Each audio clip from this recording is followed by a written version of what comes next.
அஸ்ஸலாமு அலைக்கும். பிள்ளைகள் ஏற்கனவே நாங்க இந்த இதுல இருக்கிற குருவிடை வினாக்களை பார்த்துட்டோமா? பாட்டுல இருக்கிறது செஞ்சோமா?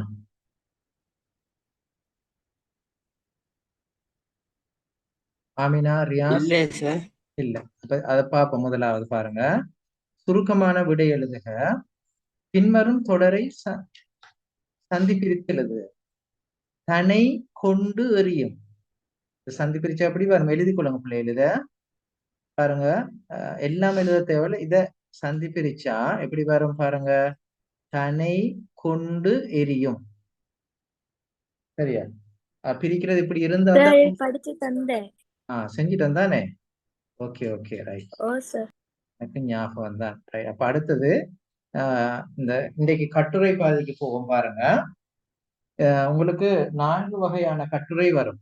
அதுல ஒன்று வந்து விளக்க கட்டுரை, அடுத்தது மேடை பேச்சு, அடுத்தது உரையாடல் உண்டு, அடுத்தது சிறுகதை உண்டு. இதுல ஏதாவது ஒன்றை நீங்க செய்ய வேண்டி வரும். அதுல முதலாவது நாங்க இன்றைக்கு சூழல் மாசுபடுதல் என்ற அந்த விளக்க கட்டுரையில நாங்க அந்த விளக்க கட்டுரை ஒன்று இப்படி வந்தா எப்படி செய்ய வேணும்ன்றதை நாங்க இன்னைக்கு பார்க்க போறோம். முதலாவது கேள்விய வாசிங்க.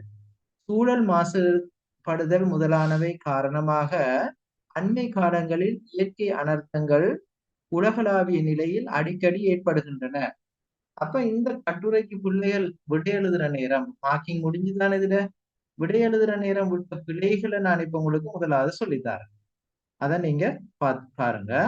இப்ப இதுல நீங்க பாத்தீங்கன்னா பிள்ளைகள், இப்ப சூழல் மாசுபடுதல் முதலான காரணங்களால் அண்மை காலங்களில் இயற்கை அனர்த்தங்கள் உலகளாவிய ரீதியில் அடிக்கடி ஏற்படுகின்றன. அப்ப இந்த பிள்ளைகள் எப்படி என்றால் சூழல் மாசுபடுதலும் அதனை பாதுகாத்தலும் என்ற தலைப்புல நிறைய பேர் எழுதியிருந்தாங்க. இது சரியா? அப்ப பாருங்க. அடுத்து சில பிள்ளைகள் என்ன செஞ்சிருந்தாங்க, இயற்கை அனர்த்தங்கள் பற்றி மற்றும் எழுதியிருந்தாங்க. அப்ப இப்படியான இந்த தலைப்பு வார நேரம், இப்படியான கேள்விகள் கட்டுரைகள் வார நேரம் நாங்க பார்த்து கொள்ள வேண்டிய மிக முக்கியமான விஷயம் என்னன்னா, இங்க இயற்கை அனர்த்தம் என்றதுதான் இங்க பிரதான விஷயம். அந்த இயற்கை அனர்த்தம் பல வழிகள்ல நடக்கும் தானே. ஆகவே இங்க இவங்க எதிர்பார்த்தது சூழல் மாசுபடுதலால் ஏற்படுகின்ற இயற்கை அனர்த்தம் பத்தி தான் நீங்க சொல்லணும். விளையாச்சுதா? சூழல் மாசுபடுவதனால ஏற்படுகின்ற இயற்கை அனர்த்தங்கள். உதாரணத்துக்கு பாத்தீங்கன்னு சொன்னா நீங்க இப்ப இயற்கை அனர்த்தம் பல வகையில் இருக்குந்தானே. இப்ப வளி மாசுபடுதல், நீர் மாசுபடுதல், என மண் மாசுபடுதல் என்று பல வகையில சூழல் மாசுபடும். அப்ப இதுல இப்ப வளி மாசுபடுதல் மூலமாக ஏற்படுகின்ற இயற்கை அனர்த்தங்கள் என்ன? நச்சு வாயுக்கள் உருவாகுதல். என்ன? அப்ப அதனால் ஏற்பட்ட இயற்கை அனர்த்தங்கள் என்ன என்ன நடந்திருக்குன்றதை நாங்க பார்க்கலாம். அதே நேரத்துல மண் மாசுபடுதல். இப்ப மண் மாசுபடுதல் என்று சொல்ற நேரம் நாங்க என்ன, நீர் அதிகமான நீரோட்டத்தின் காரணமாக மண் சரிவுகள் ஏற்படுது. அதான் பிரதானமாக இலங்கையில நடந்த விஷயம். அப்ப அந்த மண் சரிவுகள் ஏற்படுவதற்கு காரணமாக இருந்த விடயங்கள் என்ன? இயற்கையான வழியில அதாவது ஆறுகள், நீரேரிகள் இருந்த அந்த இடங்களை மக்கள் என்ன செஞ்சிருக்கிறாங்க, அப்படி அவற்றை தங்களது தேவைகளுக்கான மணல் அகழ்தல், ஏனைய வேலைகளுக்காக வேண்டி அந்த ஆற்று பெருக்குகளை அல்லது ஆற்று படுக்கைகளை அவங்க என்ன செஞ்சாங்க, அவங்க தோண்டி எடுத்தது, மற்றது தேவையான மணல் வீண் விரயம், அதாவது சூழல் மாசுபடுகின்ற வகையில தங்களுக்கு தேவையான மணல் ஆழ்ந்தெடுக்கிறது, இந்த மாதிரியான செயல்களால என்ன நடந்துச்சு, இந்த ஆஹ் வெள்ளப்பெருக்குகள் ஏற்பட காரணமாயிடுச்சு. அது ஒன்று. அடுத்தது நீங்க பாத்தீங்கன்னா அந்த அந்த சூழல் மாசுபடுவதற்கு மற்றும் ஒரு காரணம் என்னன்னா, இயற்கையான தாவரங்களை இல்லாமக்கி, இயற்கையான தாவரங்களை இல்லாமக்கினதும் வந்து இந்த அனர்த்தங்கள் நடப்பதற்கு காரணமாக அமைஞ்சிருக்கு. ஆகவே இந்த செயற்பாடுகள் எல்லாம் மனித செயற்பாடுகளாக நடந்திருக்கிறது என்ற விஷயத்தை நீங்க சொல்ல வேணும். ஆகவே இந்த இந்த கட்டுரையில நீங்க 2 விஷயத்த டச் பண்ணி போகணும்ன்றதை பார்த்துக்கொள்ளுங்க.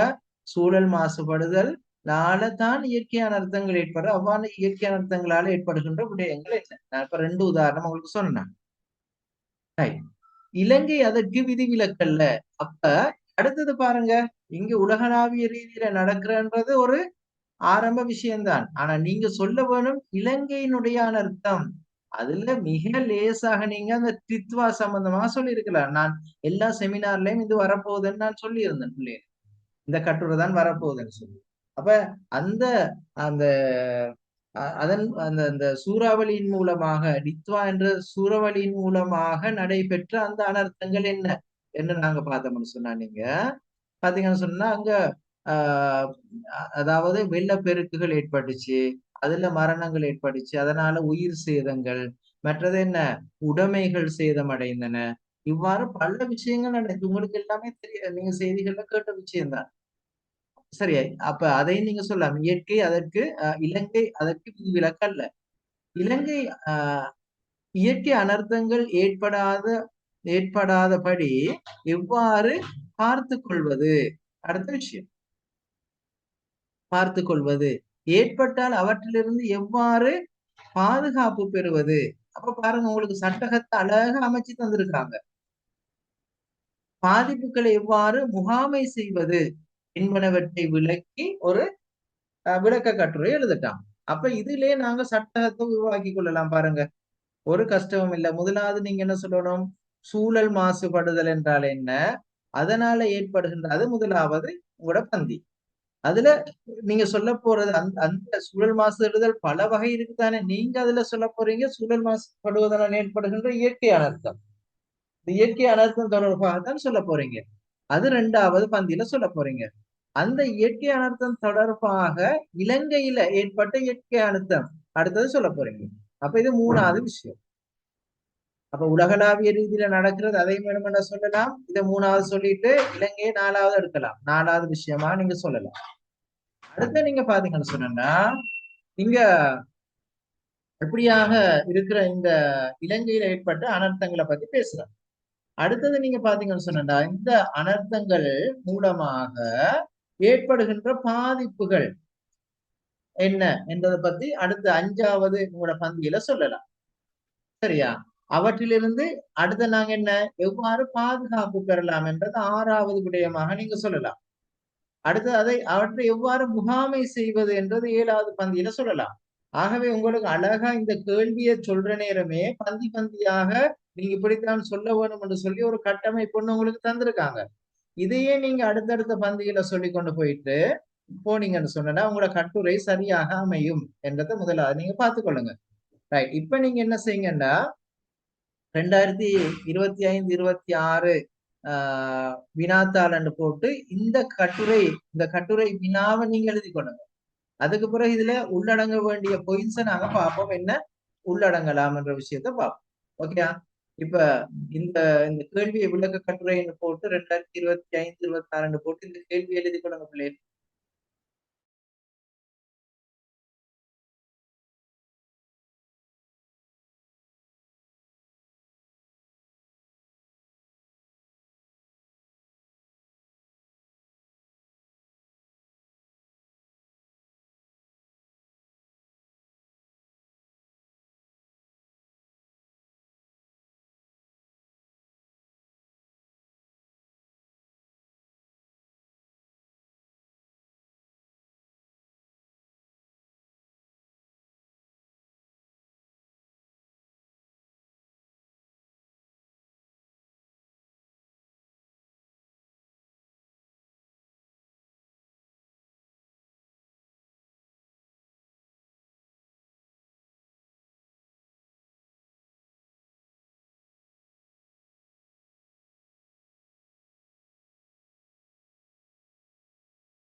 இப்ப ஜாயின் பண்ண கேட்டுக்கொள்ளுங்க.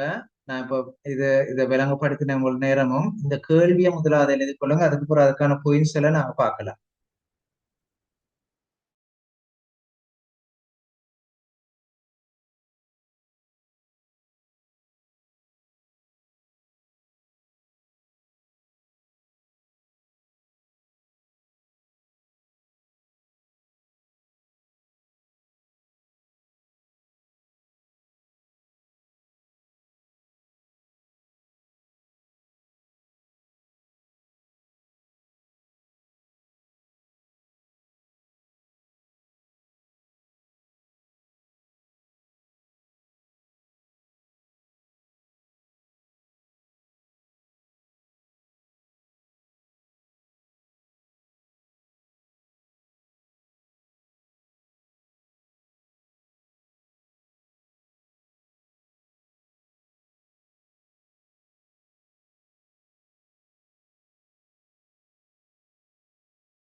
கேள்வி எழுதிட்டீங்களா பிள்ளைகள்? ஓகேயா? இந்த கேள்வி எழுதி முடிச்சாக்கள், இந்த கேள்வி எழுதி முடிச்சாக்கள் ஹேண்ட் ரைஸ் பண்ணுங்க. கேள்வி எழுதி முடிச்சவங்க ஹேண்ட் ரைஸ் பண்ணுங்க.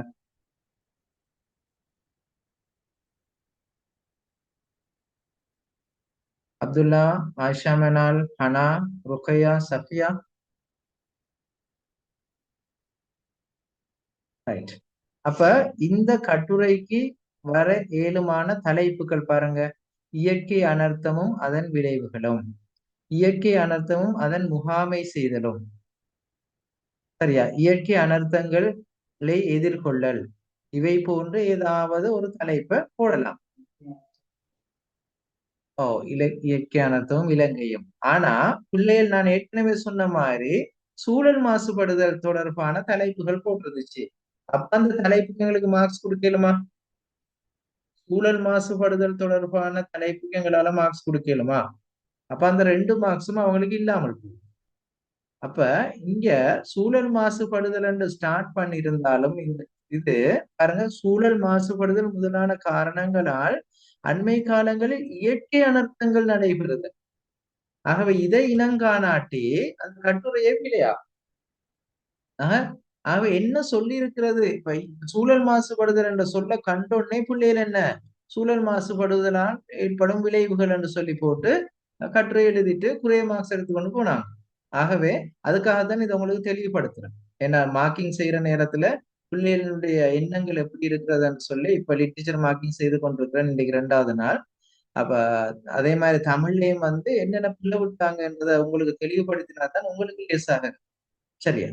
அப்ப இந்த தலைப்புகளை முதலாவது எழுப்பணும். இந்த தலைப்புகள் இதே மாதிரி தலைப்பு இருக்கணும் இல்ல, இயற்கை அனர்த்தம் என்ற சொல்லோட சேர்ந்ததாக தலைப்பு இருக்கணும். அப்படி இருந்தா 2 புள்ளிகள் கிடைக்கும். அப்ப இந்த மாடல் எழுதி கொள்ளுங்க பிள்ளைகள். தலைப்பினுடைய மாடல் முதலாவது.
ரைட். இப்ப தலைப்பு எழுதிட்டீங்க தானே பிள்ளைகள். இப்ப உள்ளடக்கத்தை பாருங்க. இதுல என்ன இருக்க வேணும்னு, சூழல் மாசடைவதற்கான காரணங்கள். அப்ப இந்த சட்டகம் தான் நாங்க பாக்குறோம். இப்ப காடழிப்பு, நில இயல்பை மாற்றுதல். நாங்க இதை ஒவ்வொன்றா நான் விளங்கப்படுத்தணும் உங்களுக்கு. இந்த கட்டுரையை நீங்க எழுதணும். சரியா? காடழிப்பை பத்தி சொல்லலாம். அதாவது சூழல் மாசுபடுவதற்கான காரணிகள், இயல்பை நில இயல்பை மாற்றுதல், இரசாயன கழிவுகள் முதலானவற்றை பத்தி நாங்க சொல்லலாம். அடுத்து இயற்கை அனர்த்தங்கள். அப்ப இதனால ஏற்படுகின்ற இயற்கை அனர்த்தங்கள். அப்ப இதனோடு முதலாவது பாயிண்ட்ஸோட டச் பண்ணதாகத்தான் நீங்க அடுத்த விஷயங்களை நீங்க கொண்டு போகணும். அப்ப காடழிப்பினால் ஏற்படுகிறது வெள்ளப்பெருக்கு, நிலச்சரிவு, காட்டுத்தீ, அதாவது குப்பை மேட்டுச்சரிவு.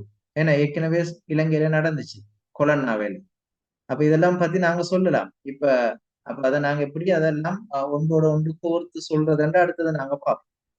அடுத்து இயற்கை அனர்த்தங்கள் ஏற்படாதபடி எவ்வாறு நாங்க செயற்பட வேணும். நீங்க பாத்தீங்கன்னா இப்ப கட்டுரை தலைப்ப, அந்த கட்டுரை கேள்வியை பாத்தீங்கன்னா அதைத்தான் இங்க விஷயங்கள் அவங்களுக்கு தரப்பட்டிருக்கிறது. இதைத்தான் எதிர்பார்த்தது. இது ஸ்கீம்ல எதிர்பார்த்த விடைகள் தான் நான் உங்களுக்கு காட்டியிருக்கிறேன். இயற்கை அனர்த்தங்களின் போது தற்காத்துக் கொள்ளக்கூடிய வழிமுறைகள் என்ன? சரியா? ரைட். அப்ப இந்த உள்ளடக்கத்தை எழுதி கொள்ளுங்க. அதுக்கப்புறம் நாங்க இத நாங்க டிஸ்கஸ் பண்ணிட்டு அதுக்கப்புறம் நாங்க இந்த கட்டுரை எப்படி எழுதுறதை பார்ப்போம்.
இந்த சட்டகத்தை எழுதி முடிச்சாக்கள் கை வைத்தவங்களே.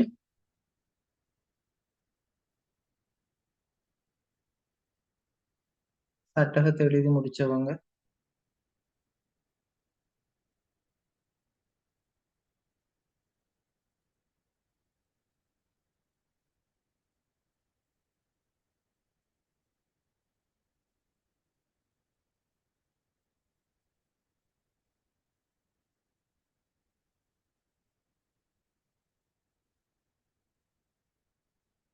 அப்ப இந்த கட்டுரை எப்படி நீங்க ஸ்டார்ட் பண்ணலாம்னு பார்ப்போம். இன்று அதிக சனப்பெருக்கம் காரணமாகவும் மக்களின் தேவைகள் காரணமாகவும் இயற்கையான நிலம், சூழல் மிகவும் மாசுபட்டு காணப்படுகிறது. அண்மை கண்டுபிடிப்புகள், ரசாயன தாக்கங்கள் என்பனவும் இதற்கு காரணிகளாக அமைகின்றன. அந்த வகையிலே மக்களின் தேவைகள் எவ்வாறான தாக்கங்களை ஏற்படுத்துகிறது என்பதை நாங்கள் ஆராய்வோமாக இருந்தால், காடழிப்பு என்பது மிக முக்கியமான ஒன்றாக அமைந்திருக்கிறது. இன்று சூழல் மாசடைவதற்கு காடழிப்பு ஒரு முக்கிய காரணமாக அமைந்திருப்பதை நாங்கள் காணலாம். காடழிப்பு என்ற வகையிலே பல வகையிலே அது இடம்பெறுவதை நாங்கள் பார்க்கின்றோம். புதிதான கட்டிடங்களை நிறுவுவதற்காகவும், அத்தோடு நகரமயமாக்கல் தேவைகளுக்காகவும் காடுகள் அழிக்கப்படுகின்றன. அது மாத்திரமல்லாமல் மரங்களை வெட்டி தங்களது தேவைகளுக்கு பயன்படுத்துவதன் ஊடாகவும் காடுகள் அழிக்கப்படுகின்றன. விவசாய நிலங்கள் குடியிருப்பு நிலங்களாக மாறுகின்ற பொழுதும் அங்கே உள்ள மரங்கள் வெட்டப்பட்டு அவை அழிக்கப்படுகின்றன. இவ்வாறு இன்னொரன்ன காரணங்களால் மனித தேவைகளுக்காக வேண்டி காடுகள் அழிக்கப்படுவதை நாம் காணலாம். அப்ப அதுல ஒரு 50 சொல் நீங்க எழுதிட்டீங்க.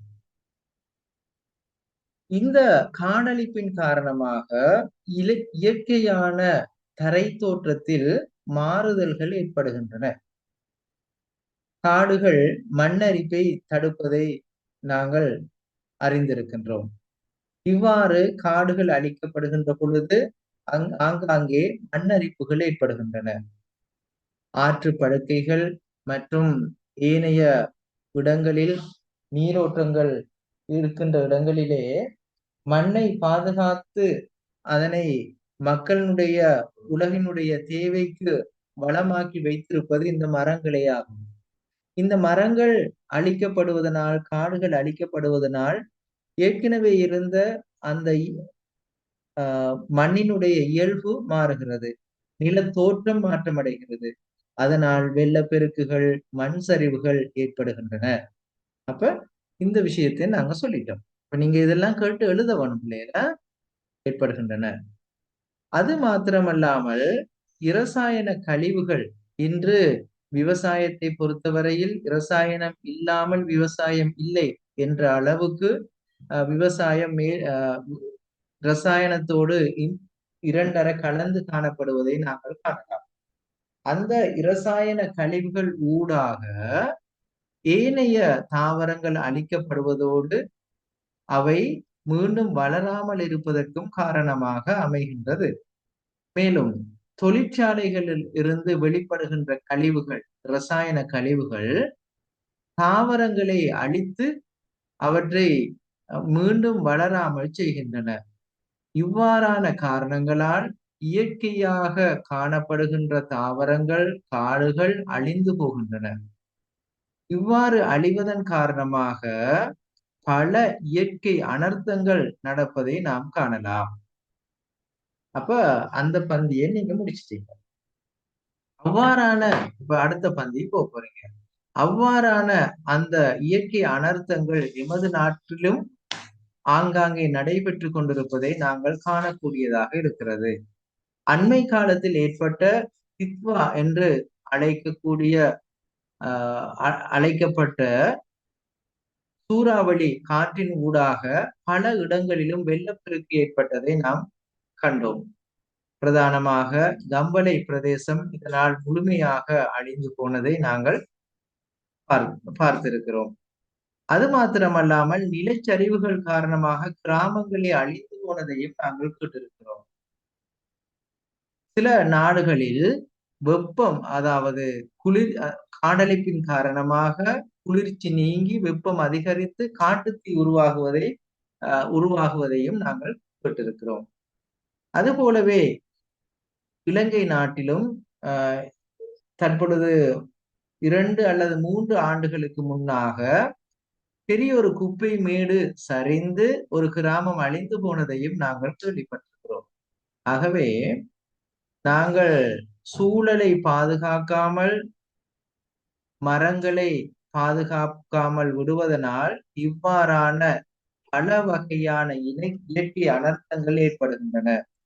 இந்த இயற்கை அனர்த்தங்களால் பொருளாதார பாதிப்புகள் மாத்திரமில்லாமல் உயிர்களும் அழிந்து போவதனை நாங்கள் அறிந்திருக்கிறோம், நாங்கள் கேள்விப்படுகின்றோம். இது மனித வாழ்வுக்கு மிக ஒரு துன்பமான ஒரு காரணமாக அமைந்திருக்கிறது என்று சொல்லி நீங்க அந்த பந்தியை முடிக்கலாம். அடுத்தது நாங்க சொல்ல வேண்டுமான விஷயம், இன்னைக்கு இயற்கை அனர்த்தங்களின் போது எவ்வாறு நாங்கள் தற்காத்துக் கொள்ளலாம் என்ற சரி, ஏற்படாதபடி எவ்வாறு நாங்க பாதுகாக்கணும் அடுத்த பந்தி சொல்லலாம். இவ்வையா அப்ப அப்ப நாங்க 2 பந்தியில இயற்கை அனர்த்தங்கள் பத்தி சொல்லிட்டோம், அதோட பாதிப்புகள் பத்தி சொல்லிட்டோம்.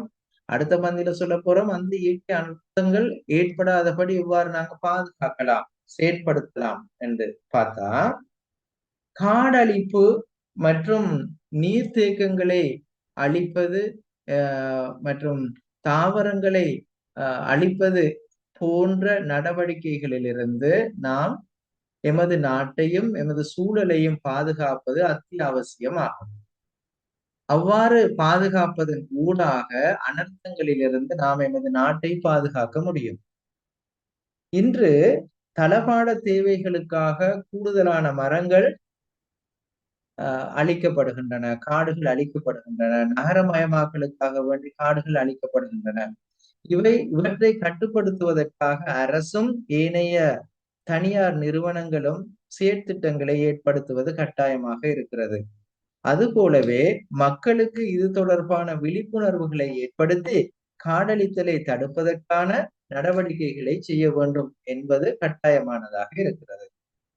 அவற்றையும் மீறி காடுகளை, மரங்களை அழிக்கின்றவர்களுக்கு அபராதம் விதிப்பதன் ஊடாகவும், தண்டனைகளை விதிப்பதன் ஊடாகவும் இந்த இயற்கையினுடைய இந்த செம்மையான இந்த மண்ணையும் தாவரங்களையும் பாதுகாப்பதற்கு நாங்கள் முன்வரலாம் என்று சொல்லி நீங்க அதுல எப்படியெல்லாம் பாதுகாக்கலாம் என்று சொல்லலாம்.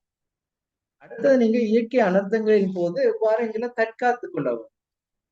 அப்ப அதுக்குத்தான் பாருங்க, மரங்களை தேவையான இடங்களை மரங்களை நடுதல், காடுகளை உருவாக்குதல், நிலத்தின் இயற்கை இயல்பை பேணுதல் என நீர்நிலைகளை நீர் வளத்தை பொருத்தமான வகையிலே முகாமை செய்தல் என்று பல வகையான திட்டங்களின் ஊடாகவும் செயற்பாடுகளின் ஊடாகவும் நாங்க என்ன செய்யலாம், இந்த இயற்கை அனர்த்தங்களை நாங்கள் காட்டுக்கொள்ளலாம்.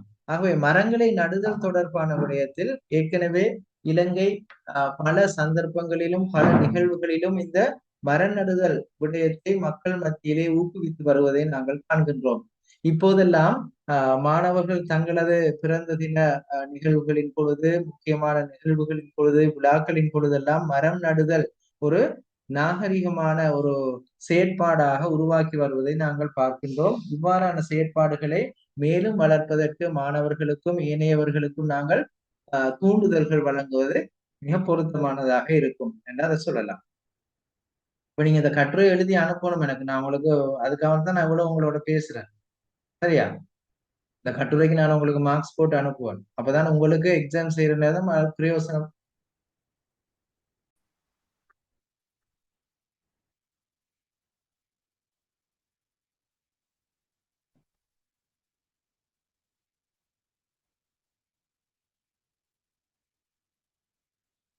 மற்றது பிள்ளைகள் கட்டுரையை இப்ப விளங்கப்படுத்தி அந்த நேரமே நீங்க எழுதினால்தான் உங்களுக்கு பிரயோசனமானதாகவும் ஞாபகம் உள்ளதாகவும் இருக்கும். ஆகவே இந்த இந்த கிளாஸ் நான் நிப்பாட்டுற இடத்துல இருந்து நீங்க கட்டுரை எழுதி இன்றைக்கே எனக்கு அனுப்பி வைக்க வேணும். அப்பதான் உங்களுக்கு அது பிரயோசனமானதாக இருக்கும். கவனிச்சு கொள்ளுங்க. அப்ப மரம் நடுதல் தொடர்பாக சொல்லிட்டோம். அடுத்தது காடுகளை உருவாக்குதல். இப்ப ஆரம்ப காலத்தில் இலங்கை ஒரு செழிப்பு மிகுந்த ஒரு நீர்வளம் மிக்க நாடாக இருந்ததுக்கு காரணம் என்னன்னா, இலங்கையினுடைய நிலப்பரப்புல 2 பகுதி காடுகளால சூழப்பட்டிருந்துச்சு. ஆனா இப்பொழுது அந்த காடுகள் அழிக்கப்பட்டு காடுகள் இருக்கின்ற அந்த நிலத்தினுடைய அளவு மிக குறுகியதாக மாறி இருக்கிறது. ஆகவே அதனாலதான் வெப்பம் அதிகரிச்சிருக்கிறது, நீர்வளம் இல்லாமல் போயிருக்கிறது. என்ன அதனால மண் சரிவுகள் ஏற்படுகின்றன. மற்றது வெள்ளப்பெருக்குகள் ஏற்படுகின்றன. இவற்றுக்கெல்லாம் காரணம் ஏற்கனவே இருந்த அந்த நில அமைப்பு மாறி இருப்பது தான் காரணமாக இருக்கிறதாகவே நாங்க அந்த நில அமைப்பை பேணுவதற்காக வேண்டி காடுகளை உருவாக்குவது கட்டாயமானதாக இருக்கிறது என்று அந்த விஷயத்தை இந்த காடுகளை உருவாக்குதல் என்ற விடயத்துல சொல்லுவீங்க. அடுத்தது நிலத்தின் இயற்கை இயல்பை பேணுதல். இப்ப உதாரணமா நீங்க பாத்தீங்கன்னா இலங்கையை பொறுத்த வரையில அப்ப கரையோர பகுதிகள் இருக்கு, என்ன மலை நாடு இருக்கு, மத்திய மலை நாடு இருக்கு. உங்களுக்கு தெரியும், நீங்க அந்த ஜியோகிராபிக்கலா அந்த இலங்கையினுடைய தரை தோற்றத்தை எப்படி பிரிச்சிருக்கிறாங்கன்னு உங்களுக்கு ஞாபகம் இருக்கு. நீங்க அந்த ஹிஸ்டரியில அல்லது ஜியோகிராபில படிச்சிருப்பீங்க. அதாவது என்ன மத்திய சமவெளி, பிறகு கல்லோயா குன்றுகள் என்றெல்லாம் ஞாபகம் இருக்கா பிள்ளைய நீங்க படிச்சது? இதுல யாருக்காவது ஞாபகம் இருக்காது? ஆரம்பத்துல இப்ப இலங்கையினுடைய அந்த கரையோர சமவெளி என்று சொல்லுவோம் என்ன, அதுக்கு பிறகு நீங்க பாத்தீங்கன்னா அதுக்கு பிறகு கொஞ்சம் உயரமான பகுதி, அதுக்கு பிறகு ஆக உயர்ந்த பகுதி, அப்படி அந்த இலங்கையினுடைய தரை தோற்றத்தை பிரிச்சிருக்கிறாங்க. அந்த தரை தோற்றத்தை நாங்க என்ன செஞ்சிருக்கிறோம், இப்ப எங்களுடைய இயற்கை தேவைகள் காரணமாக, மனிதனுடைய அன்றாட தேவை காரணமாக அந்த தரை தோற்றத்துல நாங்க மாசுகளை ஏற்படுத்தி இருக்கிறோம், குறைகளை ஏற்படுத்தி செய்திருக்கிறோம். அதனாலதான் இங்க மண் சரிவுகள் ஏற்படுவதற்கு அது காரணமாக இருக்கிறது. ஆகவே அந்த இயற்கையான இயல்பை நாங்கள் பாதுகாக்கிறதுக்காக வேண்டி என்ன கல்வேலிகள் நடுதல், ஏனைய மரங்களை நடுதல், என நீரோட்டங்களை, அந்த ஆற்று படுக்கைகளை நாங்கள் தேவையற்ற முறையில் அகலாமல் இருத்தல் போன்ற விடயங்களை செய்வதன் ஊடாக நாங்க பாதுகாக்கிறதுக்கு முன் வரலாம்னு சொல்லலாம். அடுத்த நீர் வளத்தை பொருத்தமான வகையிலே முகாமை செய்தல். இப்ப கம்பளை தாண்டு போறதுக்கு பிரதான காரணமாக இருந்தது என்ன, விக்டோரியா நீர்த்தேக்கம். அப்ப அங்க இருக்கின்ற அந்த நீர் தேக்கத்தை சரியான முகாமை செய்யப்பட இல்லை என்ற ஒரு குற்றச்சாட்டும் இருக்கிறது. ஆகவே சரியாக அந்த நீர்த்தேக்கங்கள் அதாவது அதனுடைய நீரினுடைய அளவை பாதுகாத்து தேவையற்ற நீரை வழிந்தோட செய்து அவ்வாறான ஒரு ஒரு முகாமை செய்யாதது இந்த அழிவுக்கு ஒரு காரணமாக இருந்தது என்று பலவாறும் பேசப்பட்டுச்சு. ஆகவே இந்த நீர்நிலைகள் இருக்கின்ற இந்த நீரை சரியான முறையில முகாமை செய்து தேவையான இடங்களுக்கு அவற்றை பிரயோகித்து செயற்படுத்துவதன் ஊடாகவும் இந்த அழிவுகளில் இருந்து எங்களை பாதுகாக்க முடியும் என்று நீங்கள் சொல்லலாம். ஆகவே ஆஹ் சூழல் மனிதனை பாதுகாப்பதற்காகவே உருவாக்கப்பட்டிருக்கிறது. அந்த சூழலை நாங்கள் சரியாக பாதுகாத்தால் தான் அது எங்களை பாதுகாக்கும் என்று சொல்லி இந்த கட்டுரை உங்களுக்கு முடிக்கலாம். விளைஞ்சுதா? ஆமினா பியாஸ், ஆயிஷா மெனால், ஹனா, முஷர்ரஃப், ரியாஸ், சார். ருக்கையா, உமேர். ரைட். இப்ப நீங்க என்ன செய்ய போறீங்கன்னா, இந்த கட்டுரைக்கு உங்களுக்கு பரீட்சையில ஒதுக்கீடுமான நேரம் 40 நிமிஷம் தான், 250 சொற்களுக்கு. இப்ப சட்டகம் உங்களுக்கு தரப்பட்டிருக்கு, இதை நான் விளங்கப்படுத்தியும் இருக்கிறேன். இப்ப உங்களுக்கு 7:45 டைம். நீங்க போய் எழுத தொடங்குறீங்க. எழுதி எனக்கு நீங்க குரூப்ல ஷேர் பண்றீங்க. நான் அந்த கட்டுரையை பார்ப்பேன். இப்ப எழுத நீங்க ஸ்டார்ட் பண்ண வேணும். ஓகே பிள்ளை? சரியா விளைஞ்சுதா? ஓ சார். ரைட். கட்டுரை எழுத ஸ்டார்ட் பண்ணுங்க. ஓகே.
இல்லை நான் ஜூமை கட் பண்றேன், நீங்க எழுதி எனக்கு இந்த இதுல வாட்ஸ்அப் பண்ணுங்க குரூப்ல. ஓகேயா? சரியா?